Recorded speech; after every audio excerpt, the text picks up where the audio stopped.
And I remember walking down this, it's completely deserted. We're in the middle of COVID here. There's no one on campus. And I remember telling my wife, this is it. This is where I want to come.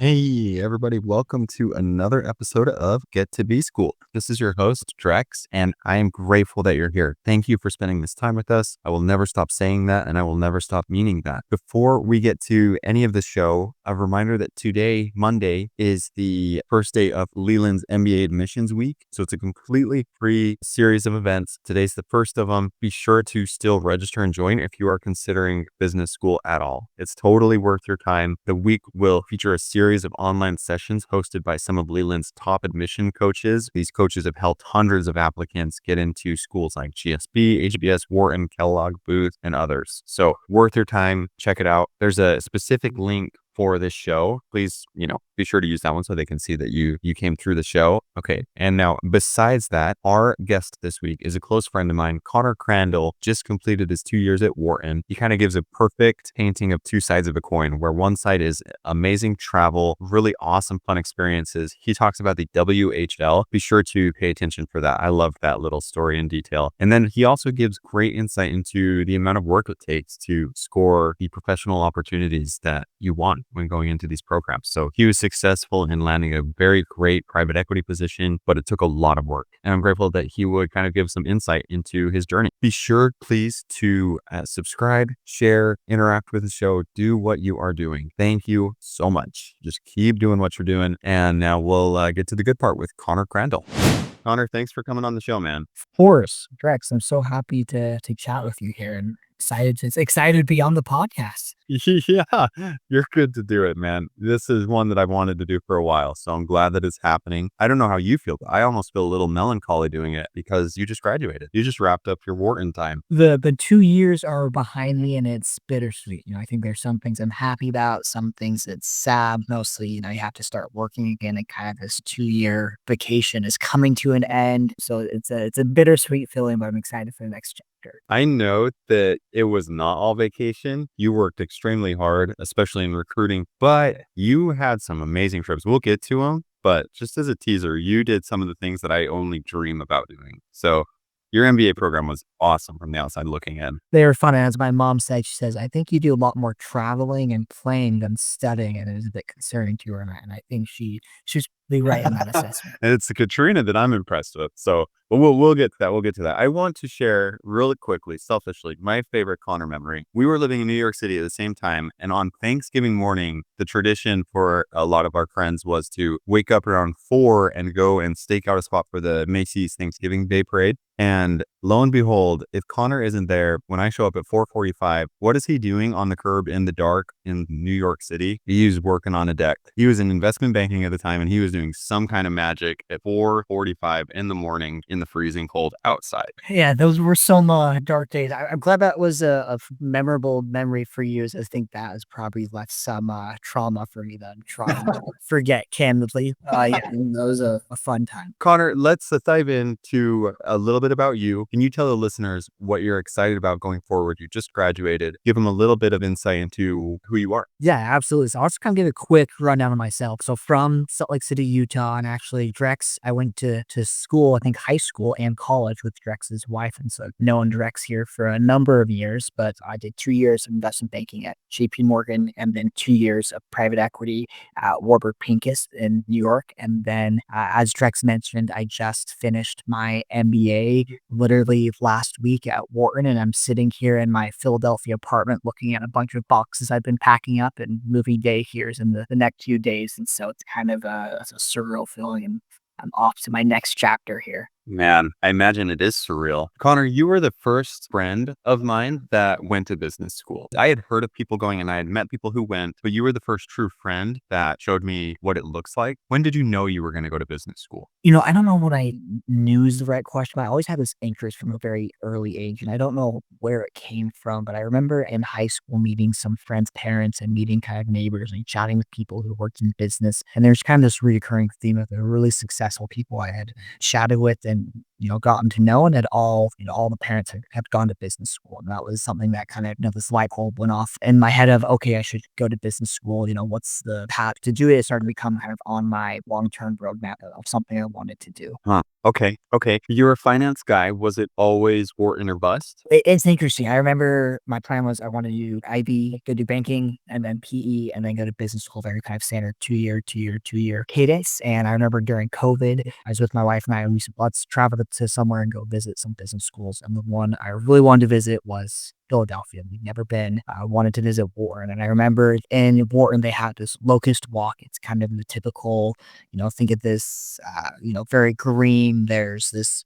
old school walk with cobblestones and these old buildings and these trees. And I remember walking down this, it's completely deserted. We're in the middle of COVID here. There's no one on campus. And I remember telling my wife, this is it. This is where I want to come. Fortunately, I applied and got in. Ah, that's awesome. I didn't know about that experience. Let's talk a little bit about your application because it was almost daunting to hear about how hard it was. We would go on rides in Central Park, and as we lapped the park, you would just tell me about studying and grinding for the GRE. Can you tell the listeners a few things? First, some tips and tricks. What do you feel really helped you get into Wharton? And then B, you were the one who showed me GRE versus GMAT. So maybe touch on that as you kind of talk about your journey. Yeah, so let me talk about my journey. I'll talk about the standardized testing journey, as I think that is almost a separate parallel journey. And so I remember my senior year of undergrad, I was studying to take the GMAT, and it wasn't really I wasn't all in on it, but I put an hour or two in a day, thinking I'm a senior. I'm putting plenty of time. Like I'm gonna crush the GMAT. Like I'm a smart kid. I remember taking the GMAT, walking out, seeing my score was a 580. And I was thinking, oh man, I'm not going to go to business school. Like here is statistical proof that I'm a moron. It's like there's the thing I was thinking I was going to do and was going to crush. I just got destroyed. And so I remember thinking like after that, like I need a break. I need like a few months to recover from this experience, kind of, look in the mirror, figure out what am I going to do. And then once I started banking, I realized, okay, I did some research and figured out I could take the GRE, and the GRE and GMAT are kind of two different test formats. Some people score higher and others who are just really smart just crush both. That wasn't the case for me. I quickly realized that the GREs, I would score much higher on the GRE kind of like practice test that I took. And so I started studying for the GRE. But the tricky thing was, as a full-time investment banking analyst and then private equity associate, I just was really pressed for time. So I had to kind of have patches where I could study really hard, and then I would get busy and would lose that studying. And so I kind of went on this journey of having to take the test multiple times and basically studying over the course of 3 to 4 years. It was terrible, and I do not recommend it, but that was kind of the path that I ended up going down. Okay. It's like that's what it takes to get into Wharton. So besides eventually nailing the test, what else do you feel helped you get into the program you wanted? Yeah, honestly, when I think about like how you get in, I don't know what it is. Like it is, I think a lot of part luck. And I honestly, I could not tell you like, here's the secret sauce. Like this is how I got in. Like it's one of those things where you chat with the other classmates and people say like, I have no idea how I got in here. I got lucky. That's exactly how I felt. I'm sure there's people who are, more accomplished than me or smarter or did things better, but for some reason, my number got drawn. And so appreciative of that. But I wish I knew what the secret sauce was. As if I did, I think it would be a very lucrative career, but I don't know if there's one single thing. Maybe the one thing I'll share is I do think each of these schools have kind of a different DNA. For example, when I think about Wharton, they have a lot of clubs. It's very activity driven. It has this kind of, well, a very social school, lots of social events, lots of kind of athletic leagues that the school has. There's also this really heady kind of finance DNA as well. I can't speak for the AdComp. I think the AdComp probably looks for applicants and students who kind of mirror that DNA. And it feels like each of the MBA programs have a unique DNA and they try to match up their DNA with students' DNAs. And it felt like Wharton was a good fit for me. Okay, that makes sense. And then I appreciate you taking just a realistic approach to that. I think that is so many applications. It's like someone else called it a crapshoot. You try your best and then you just hope it works out. Yeah, it's like throwing up a Hail Mary shot. You kind of are like, all right, I'm going to take a half court shot here. It's heavily contested, game's still lining. Like if it goes in, great, but like your expectations are pretty low. Every lob, one goes in, right? It worked for you. It went in for you. So let's pivot then and talk about some highlights. As you look back, it's been 2 years. What were some real highlights of your time in Wharton? Yeah, I would be remiss, and I didn't say most of my highlights were around traveling. It's interesting. I feel like when you talk to, the generation in the 50s and 60s and 70s, you'll talk about MBA programs and they'll really highlight the academic rigor and how hard they have to work. And I think there's been almost a paradigm shift in MBA programs today. And I can't speak for every program, but I think a lot of the programs, either Wharton, where I went, and some of my friends have gone, are a little bit more kind of oriented towards like creating a network. I found a lot of that network creation, which is a bony term for just saying making friends, happens in the travels and the adventures. And I think it's the many trips that I did kind of all across the world, with those are for sure my highlights. Which ones? There's a lot to talk about, but I remember one of my first ones I went on was a surf trip down to El Salvador. I went with probably like 10 or 12 guys. At one point, we realized it was like half the group was Jewish, half the group was Mormon, and then there's two other kids. And so it was branded as this like Mormon Jewish surfing expedition in El Salvador. It was awesome. We surfed 3 times a day. We ate a bunch of food and we like napped and hung around this Airbnb we rented, and it was fun. And I think that kind of same experience happened multiple times on surfing trips, kind of all over the world. I did cycling trips and rock climbing trips. And I'd say probably the most epic one was, I'm a big snowboarder and I went snowboarding in Japan. I finally got the J-POW, or the Japanuary, over the break. Was in Niseko for 8 days. Did a day of heli skiing, heli snowboarding, and that was incredible. And then went straight to Australia and surfed and, saw Australia. And this is all from my friends who either, lived there or kind of grew up in these places, and they showed us their countries. And I think that experience is incredible. That is a cool aspect that I hadn't thought of. You get to go over with classmates. You're essentially visiting their home. And for you, it's a very foreign experience. But Yeah, and it's so cool to see, like, your friends showing you around, like, "Hey, this is where I grew up. These are my parents. These are my grandparents. This is my country. This is my city, and this is what makes me who I am." And, like seeing a country and experiencing a place through that is really unique. And then at the same time, you really, I think, kind of create a strong bond with this friend, where it's like, "Hey, you've been to my hometown. You've eaten dinner with my family. Like, you know me real." That's probably my favorite kind of extracurricular, or I should say, like, outside of Wharton experience. And I also, I think, have some other, ones around campus I'm happy to talk about. yeah, if you don't mind, I would love to hear. Let the listeners know it's not just like a giant, that Warren isn't a travel agency. Yeah, it's not quite a travel agency, but when I think the Wharton kids aren't traveling, they have a lot of like club activities, and one of the most popular clubs at Wharton is the Wharton Hockey League, branded as WHL. And this is a highly serious, very strong skill, probably a slight step down from the NHL in terms of skill level here. But the way it works is essentially like a weekend hockey beer league. You cannot have played hockey before. Yet every year there's kids who sandbag. And it's like, on my team, there's a kid who's like an ice skating champion, and another gal who played, hockey in high school. So people sandbag, they get into a hockey league. There's 10 teams. You play all season long at like Sundays and Mondays at like midnight or 1 a.m. You'll play for like an hour game, track the standings, and then there's like a big tournament at the end of the season, and the WHL champion is crowned. And it's one of the most popular, sports and activities at Wharton. And that was for sure one of my highlights. No way. That sounds so fun. Okay, great. Did you guys win? It's the sore subject, Rex.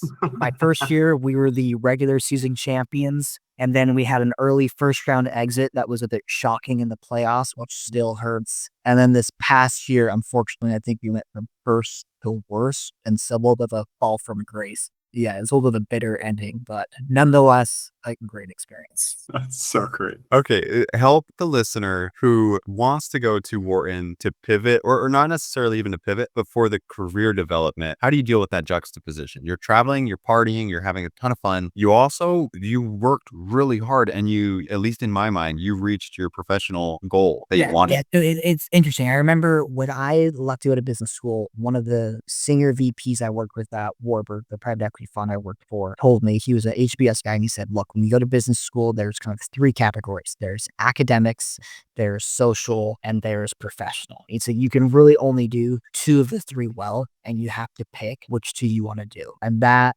really resonated with me. And I found that to be true from my kind of Wharton experience. And it feels like, everyone approaches their experience differently, but you can really only focus on a few of those areas. And so Wharton, I imagine most MBA programs do like a phenomenal job at career placement, recruiting. There's a lot of structure, a lot of kind of support and networks available to you to do what you'd like. I think if you're trying to career pivot, I think the greater the distance you're pivoting from can be more challenging. So if you're coming in to say you're in tech and you want to come out and do, megafund PE post business school, I think that's going to be a harder pivot. It's not to say it can't be done, but typically, like I think if you look at like the Wharton data, it's like 90, I don't know exactly, but like 90+% of kids who go into PE post Wharton were working in private equity before school. And so there's kind of certain almost like channels you get in where you can kind of easily pivot. I think the most easy pivots you typically see in business school are kids pivoting into investment banking or into management consulting. Those careers hire a lot out of a school like Wharton. And so there's a lot of spots open and it's very easy to pivot into those, even if you come from kind of a variety of different experience before school. Okay, that is helpful. Can you share a little bit about your own personal experience? I would text you and just see how you're doing, and it was evident that it's a grind. Recruiting is no joke. Yeah, so I came from private equity. I was doing healthcare private equity, worked for a great firm, a great group, but just really wasn't passionate about healthcare. And part of my kind of business school reason was I wanted to pivot away from the healthcare industry. It's a phenomenal space, but it requires, frankly, I think a mind a little bit sharper than mine and one who's able to pronounce all the technical healthcare words and know what those are, and not someone who's constantly trying to figure out the difference between Medicaid and Medicare is. And so for me, I wanted to shift away from kind of healthcare private equity, still wanted to stay in private equity. I knew I wanted to be an investor. I loved investing. And so I interned at a VC firm for my summer. It was a VC firm out in Santa Monica, a sweet shot, really great culture, great place. But realized, VC investing wasn't the style investing I wanted to do. Kind of reiterated, I want to stay in private equity. Particularly, I wanted to go downstream. I was coming from a mega fund. I wanted to do lower middle market PE. And so I kind of had to make that transition from, a different style of investing to a little bit of a different focus in lower middle market. And so I went through that full-time recruiting cycle, and it was, I think, kind of a challenging market, as many people know. You have, less fundraising happening currently. There's a little bit of a slower deal environment. And as a result, there's just fewer spots. And so I remember, I think the recruiting was a little bit more competitive than I anticipated. And I think some of my classmates probably anticipated as well, but it was a grind. I remember doing so many different case studies on the weekends and trying to go through these interview processes as when these firms are making a full-time hire. They're just very diligent in kind of the process. And I basically ended up interviewing with a firm for like 13, 14 weeks. And then I got an offer out in San Francisco with a great fund, but it was a total grind.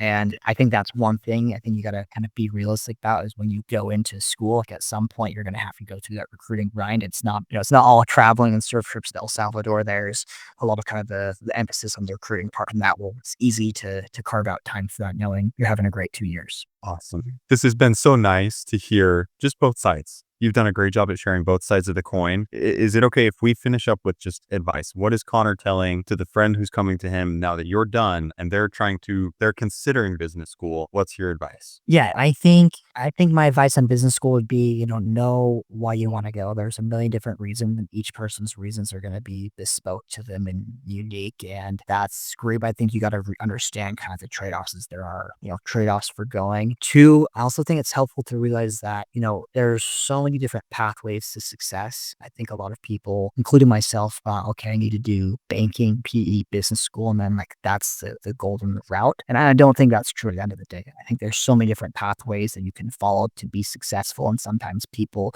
need to say, hey, maybe just because everyone else is doing XYZ doesn't mean I should go do it. That's not going to be the path that's going to lead to my success. And I think it's also important to define, what your success is. Is your success running a multi-billion-dollar hedge fund, or is your success running a nonprofit about a cause that you're really, passionate about? You have to define your success. And I think the third thing I'd offer is just know that you're going to face trials and setbacks. And I think oftentimes when people talk about their careers and kind of these applications, they make it sound like it's all up and to the right and it's just this cakewalk and everything works perfectly. But I think in reality, there's a lot of high highs and low lows. I talked about having to study for the GRE for 4 years. There was a lot of, bad test scores before some good test scores came. And I think that's how life is. You have a lot of kind of challenges and ups and downs, but overall, when you zoom out, hopefully you're kind of progressing to the right. Love that. So know why you want to go to business school, know what success looks like, and know that high highs are coming as well as a few low lows. Absolutely. Connor, I just need to hang out with you more, man. You are so nice to come on, to share your insights, to share your story, and to hang out for a minute. So thank you. No problem. I'm looking forward to that bike ride you promised me in a few weeks here.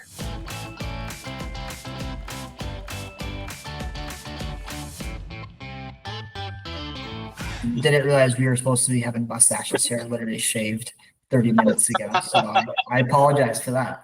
You didn't get that in the memo? No, you're supposed to grow like a disgusting wannabe mustache. Yeah.